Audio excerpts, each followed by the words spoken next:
राहुल गांधी की भारत जोड़ो न्याय यात्रा बिहार में है। बिहार के पूर्णिया में राहुल गांधी और मल्लिकार्जुन खड़गे एक बड़ी रैली को संबोधित करने वाले हैं और खास बातचीत करने के लिए मेरे साथ कांग्रेस पार्टी के युवा नेता कन्हैया कुमार हैं।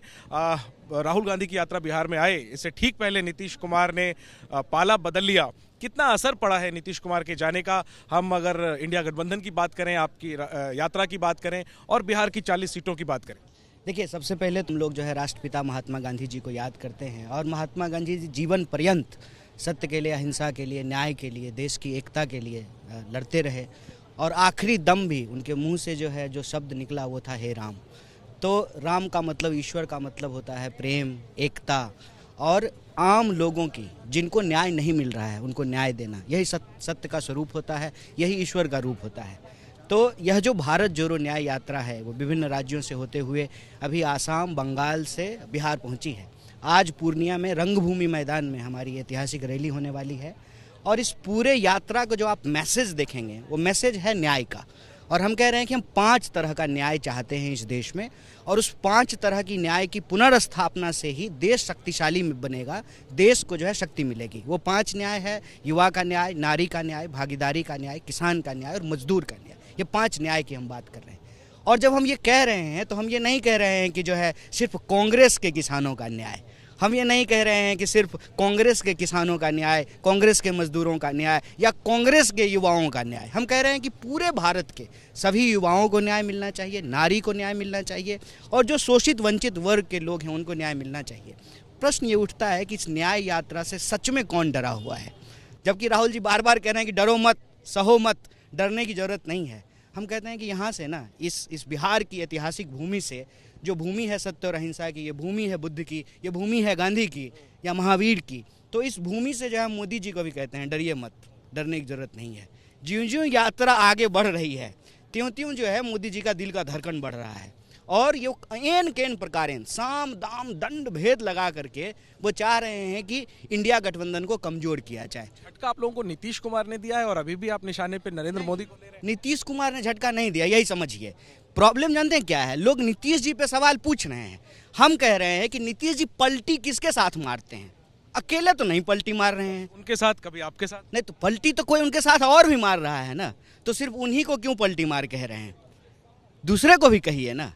हम कह रहे हैं कि नीतीश जी के साथ जो गुलाटी मार रहे हैं उनसे भी तो सवाल पूछा जाना चाहिए ना। जैसा के पिताजी से पूछा जाना चाहिए कि आप कसम खाए थे कि नहीं जाएंगे, क्यों गए?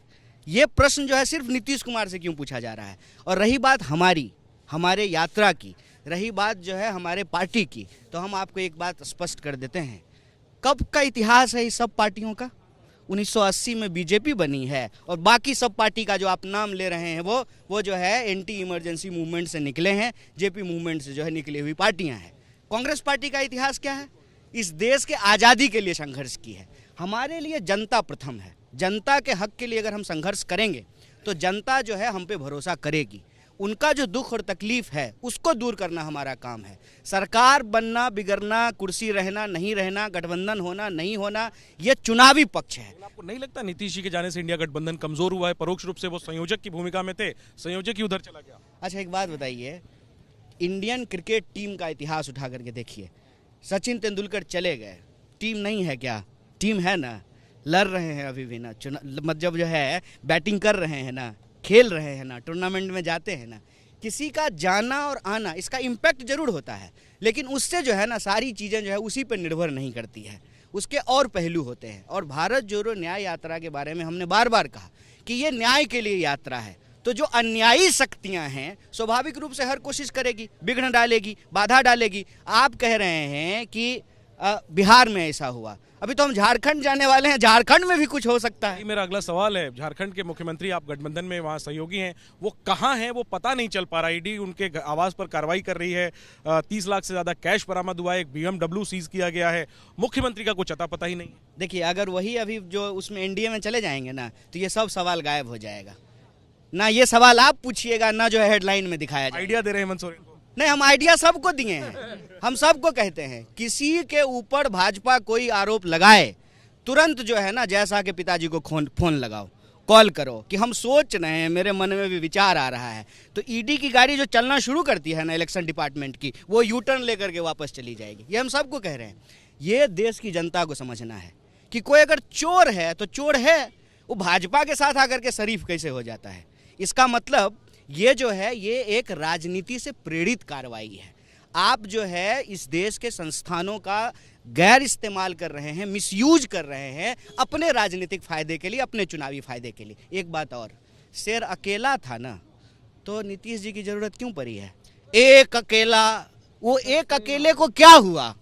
क्यों उसको जो है सबको लेना पड़ रहा है, और उसको लेना पड़ रहा है जो कल तक उसको गाली दे रहे थे। हमारे भी बहुत सारे साथी थे, पता नहीं मोदी जी को क्या क्या कहते थे, मोदी जी ने सबको बुला करके अपने साथ बिठा लिया है।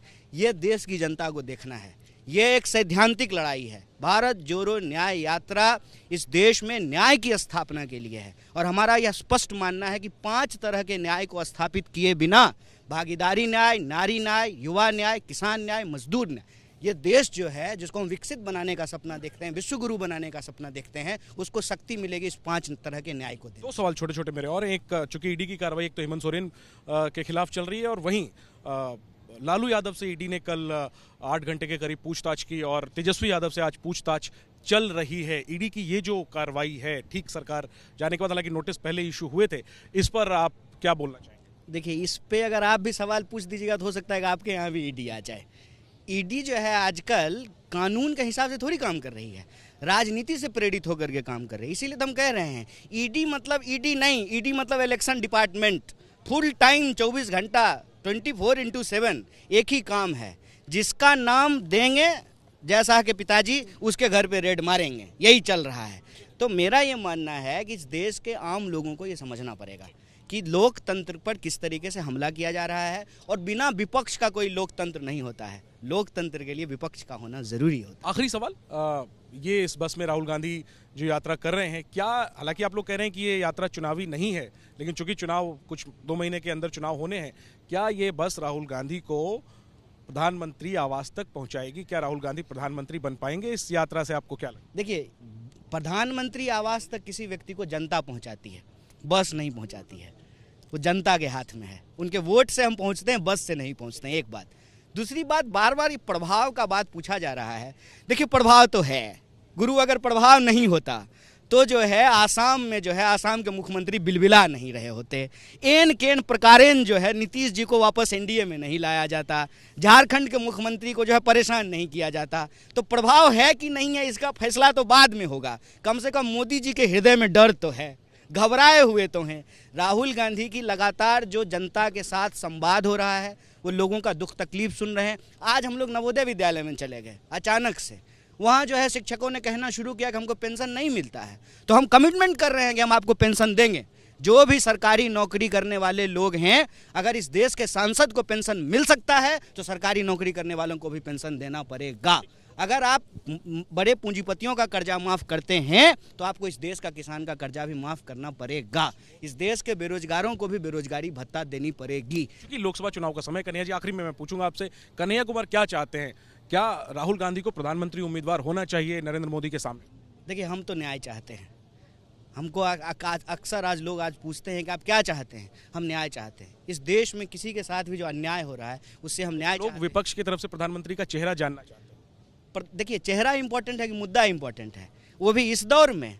इस दिल के टुकड़े 1000 हुए, कोई यहाँ गिरा कोई वहाँ गिरा। आज तो सबसे ज़्यादा क्रेडिबिलिटी अगर किसी को देने की ज़रूरत है तो वो मुद्दे की है। चेहरा का क्या है, आज है कल नहीं है, मुद्दा इंपॉर्टेंट। ठीक है, तो चेहरा नहीं, मुद्दे का चुनाव है लोकसभा का, और साथ में ईडी की जो कार्रवाई चल रही है उसे राहुल गांधी की न्याय यात्रा के कारण बीजेपी की घबराहट, उसकी वजह बता रहे हैं कन्हैया कुमार, और साथ ही नीतीश कुमार की पलटी पर सवाल पूछे जा रहे हैं। लेकिन उनके साथ में बीजेपी ने जो यू टर्न लिया है, बीजेपी ने जो पलटी मारी है, वो सवाल भी कन्हैया कुमार उठा रहे हैं। लगातार राहुल गांधी की यात्रा के साथ कन्हैया चल रहे हैं। राहुल गांधी फिलहाल बिहार में है और इस यात्रा को मुंबई पहुंचना है। इस यात्रा के जरिए राहुल गांधी कांग्रेस को लोकसभा चुनाव में कहां तक पहुंचा पाएंगे, इस पर नजरें बनी हुई हैं। कैमरा पर्सन निखिल रस्तोगी के साथ जैनेंद्र, एबीपी न्यूज, पूर्णिया।